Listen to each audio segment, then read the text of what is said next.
La primera presentación estará a cargo de Franka Braun, del Banco Mundial, del Carbon Fund. Franka, por favor. Gracias.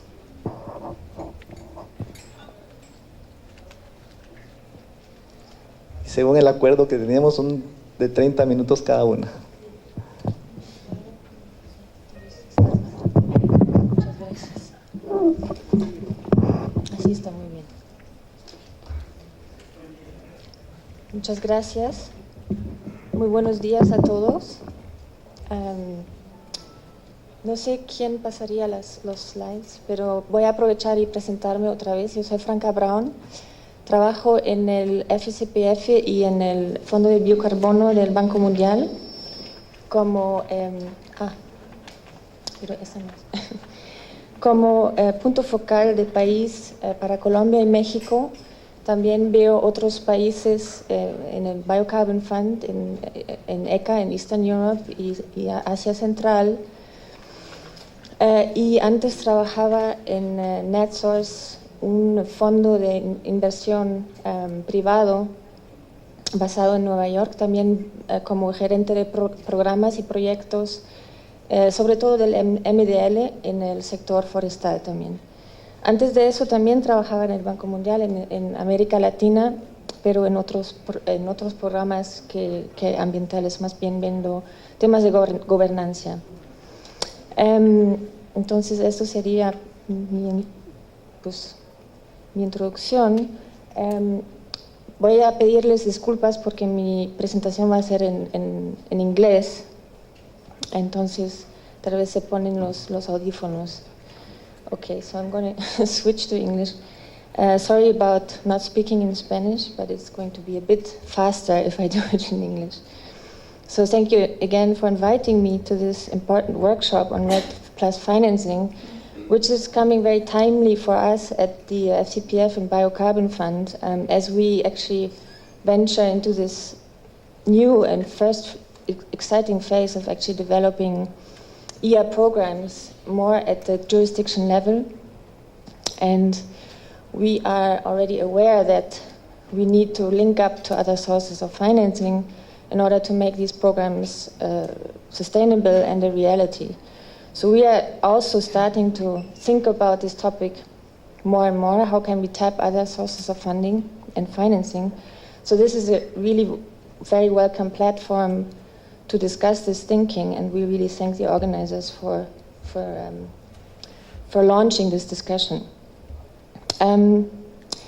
So, as I said, I work at the FCPF and Biocarbon Fund. Those are two carbon funds that basically aim to pilot results-based finance by making payments for emissions reductions in the land use sectors. And they are amongst the first carbon funds worldwide targeting the land use sector. But they cannot be understood as the carbon market for REDD+. This is very important. They are rather designed to demonstrate that results-based payments can work and how it can work to finance REDD+ activities and to implement these activities and account for them at the landscape level. So we have the FCPF Carbon Fund and the Biocarbon Fund, an initiative for sustainable landscapes at the ISFL.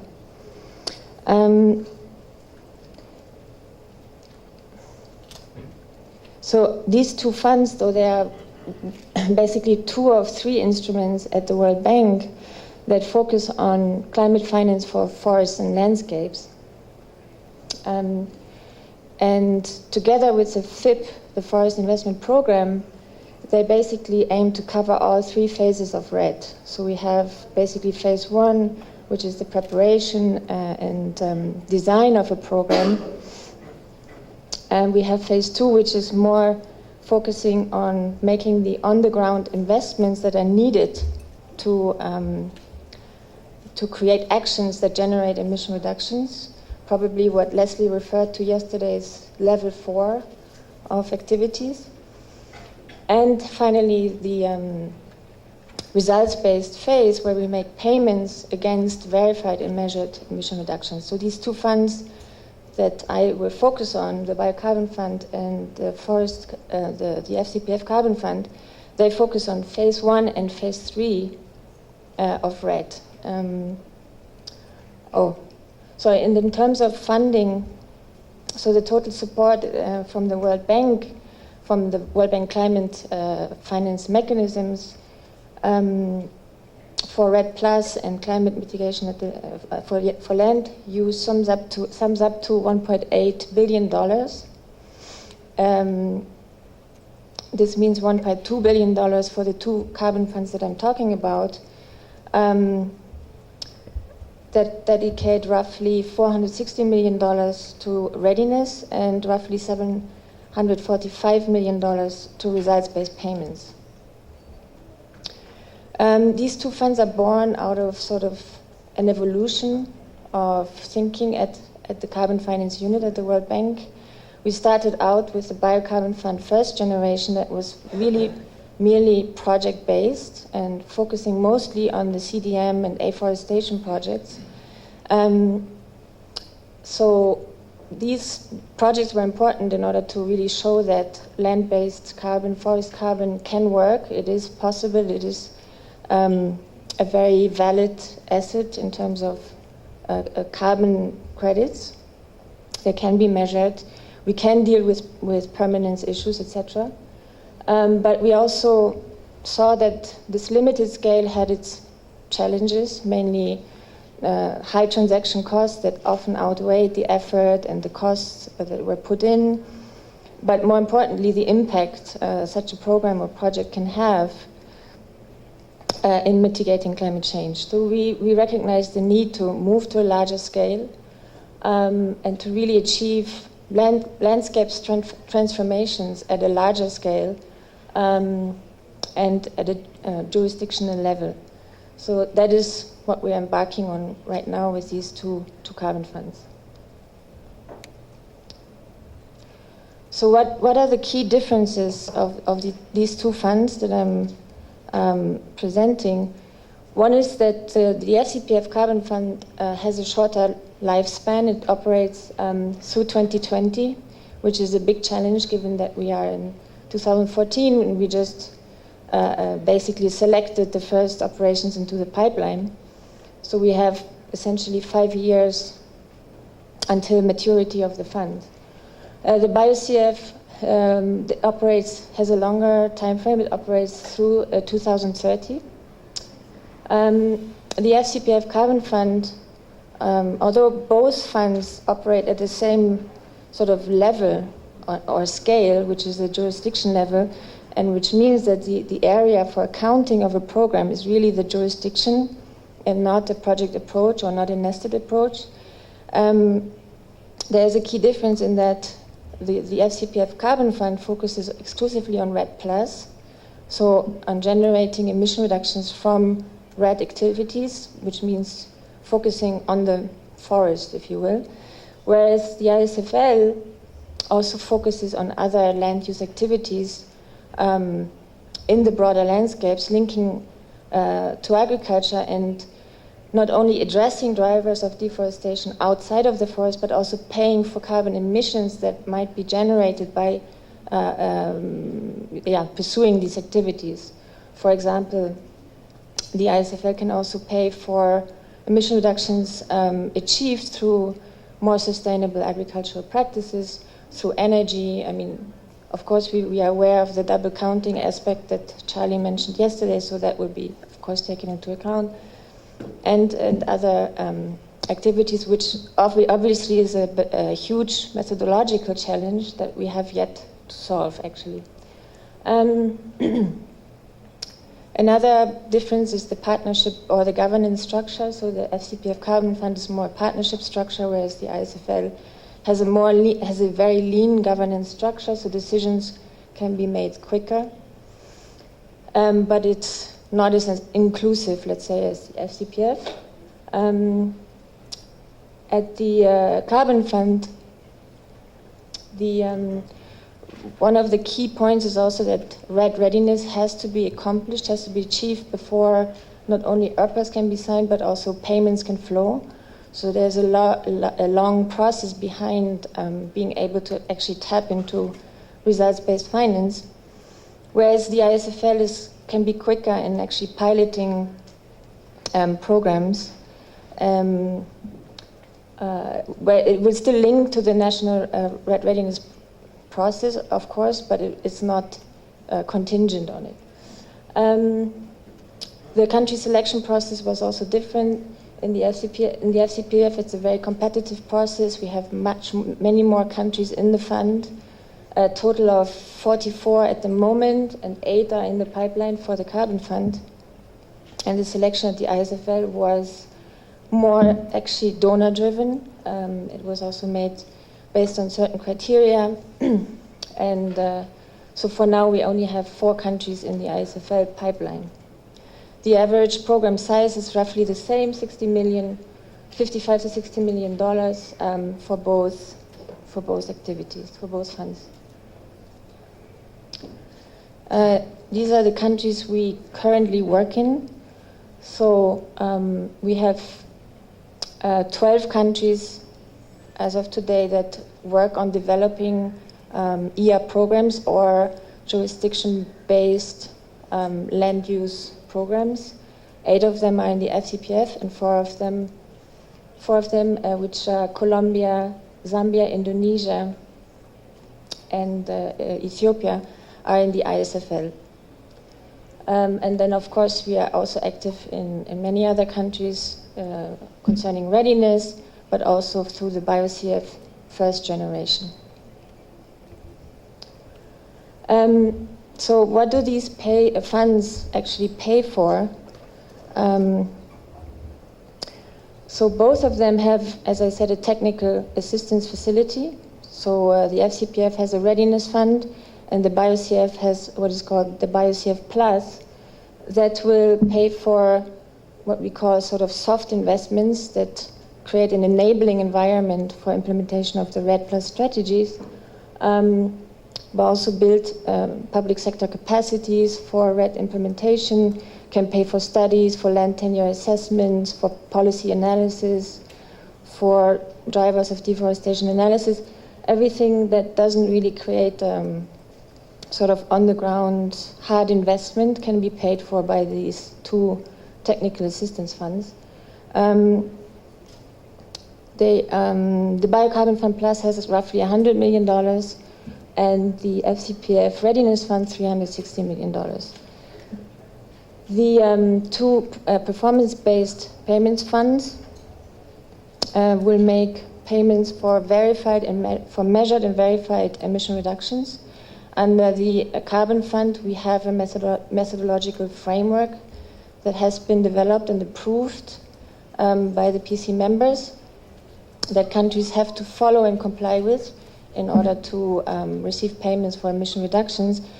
At the ISFL, we are currently in the process of identifying what will be the methodological approach that countries have to comply with and follow in order to get payments. We will likely build on the methodological framework of the FCPF, but also complement with other methodological tools from, for example, the agricultural sector, CDM methodologies, VCS methodologies. So the toolbox is relatively big, but we have to identify those basically jointly with the countries that are in the pipeline or developing these programs. Another important point, and this is also touched Into's question yesterday, is that we pay for emission reductions that, or the mechanism that we pay for is through an emission reductions purchase agreement, so an ERPA that establishes clear rights and obligations for the buyer and the seller who receives the payments. And this seller has to be a legal entity, and he has to be able to transfer the title of emission reductions to the FCPF Carbon Fund or the ISFL Carbon Fund. So this is a very essential legal point that the title has to be transferable and has to be transferred. This can be demonstrated through various means, land tenure, laws and regulations in the country, sub-agreements with those right holders, and benefit sharing agreements. This slide is essentially also explaining how these two funds work together, well, in terms of complementarity, but also across time. So we have the readiness, and then we have the results-based payments, but there's something in the middle that needs to happen and that needs to be paid for it in order to create these emission reductions. And this is why it's really important that for this implementation phase, we can link up to other sources of financing. That can be the governments leveraging their own balance sheets, or it can be private sector entities, investors. It can be other World Bank operations, the FIP, the IFC, or others.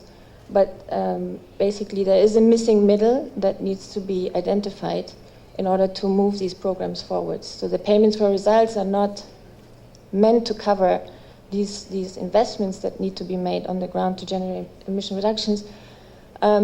Although we are contemplating the use of upfront payments, so this is something that we are currently discussing, for example, in our Ethiopia program, to make up to 20 or even 30% upfront payments that then later on will be deducted from the emission reduction payments to facilitate basically getting activities on the ground moving and being able to get results payments relatively soon.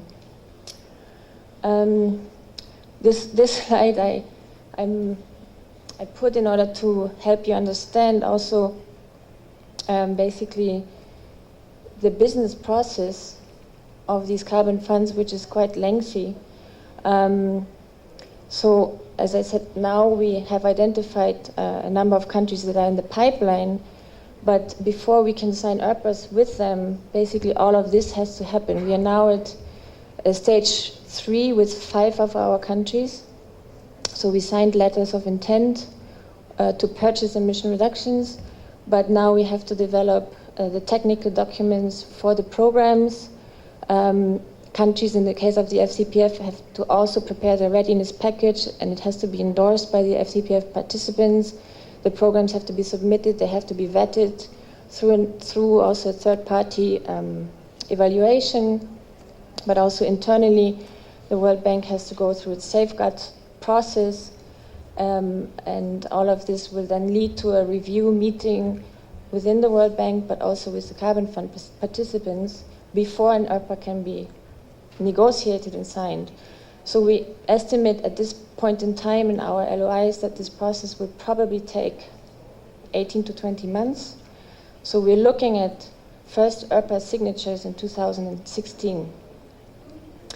And this is probably optimistic. So we are, especially under the FCPF Carbon Fund, we have a really small time window that we are trying to catch up with.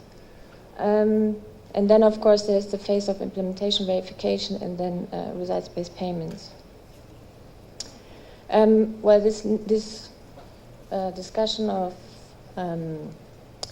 the timing of the two facilities, but also the funding sources available that Charlie so eloquently presented yesterday, leads us also internally to thinking, how can we crowd in more funds for REDD+? So what are these other mechanisms or instruments that we can tap in order to make these programs viable? So one of them is red bonds, and Rupert will have a separate session on this afternoon, something that we are currently thinking about and also discussing with World Bank Treasury Department.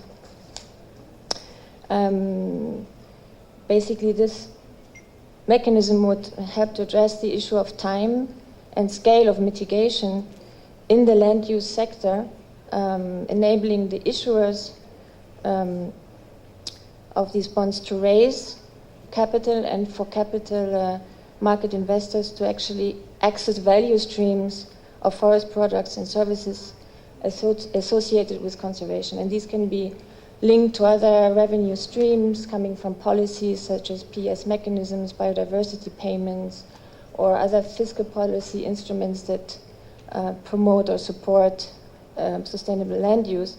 So it can be a very creative mechanism to leverage an ERPA, or leverage the fact that the country can access results-based payments.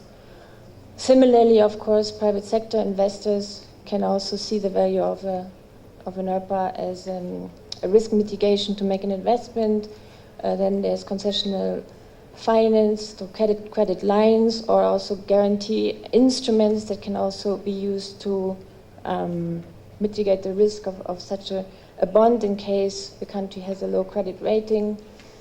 Monetizing labeling or certification schemes is also something that we are looking into. Of course, the FIP is an option, as I mentioned before, or other World Bank operations. For example, our Mexico program is part of a large World Bank operation consisting of an investment loan, the FIP, which is partially loan, partially grant, and government counter-financing. So we're looking at a total envelope of $725 million. I think that Mexico, through this mix of instruments, has it at its disposal to develop an ER program in actually 5 jurisdictions, 5 regions of the country.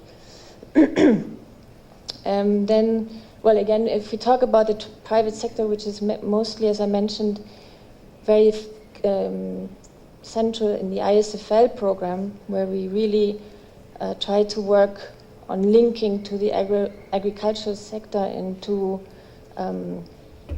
address drivers from agriculture and into greening commodity chains.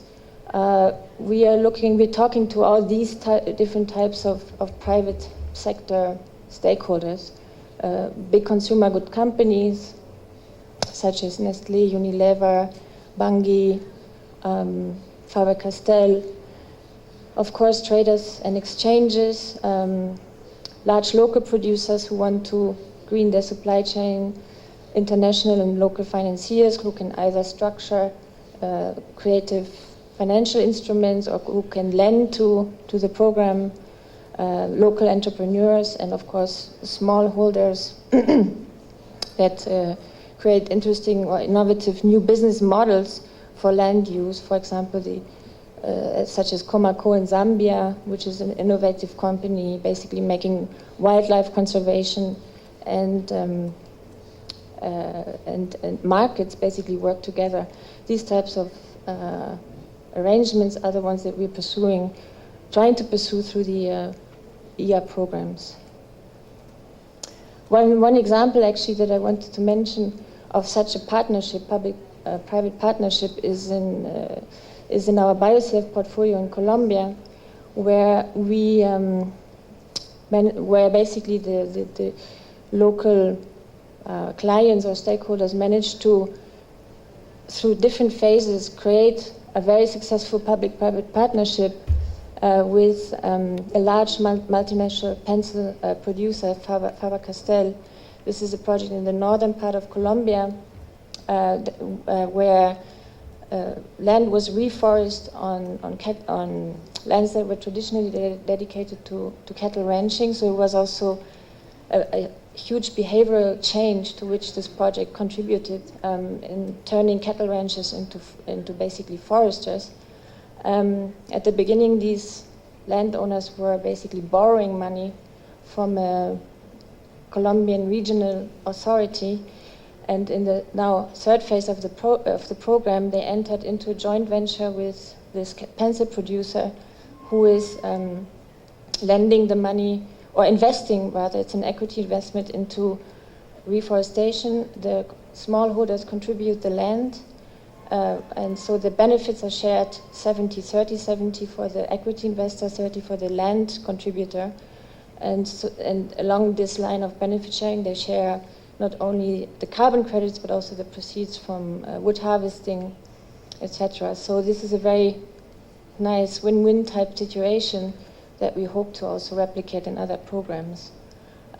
Similarly, the cocoa project in Ghana, where the project seeks to really work with the local cocoa producers and associations to make cocoa production more productive, but also more sustainable, using more shade arrangements instead of deforesting, etc. And in Costa Rica, similarly, it's a partnership with the national timber industry to remove pressure essentially on old growth forests by replanting and therefore reducing deforestation.